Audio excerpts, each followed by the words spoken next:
এবং first department of English.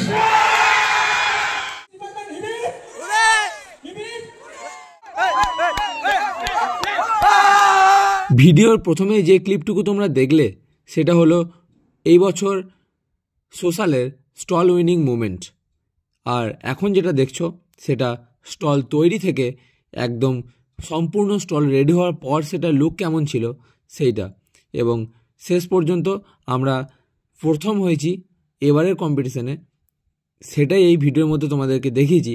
আর তোমরা যদি চাও বড় ভিডিও দেখতে একদম শুরু থেকে শেষ পর্যন্ত কিভাবে আমরা কাজ করেছি এবং কাজটাকে এগিয়ে নিয়ে গেছি এবং লাস্ট পর্যন্ত আমরা কিভাবে সাকসেস পেয়েছি, তাহলে নিচে রিলেটেড ভিডিও অপশানে বড় ভিডিও লিঙ্কটা দেওয়া আছে, তোমরা সেখানে গিয়ে অবশ্যই দেখতে পারো। সম্পূর্ণ ভিডিওটা দেখে তোমাদের ভালো লাগবে, অবশ্যই কথা দিচ্ছি। তো দেখে নিও সময় পেলে।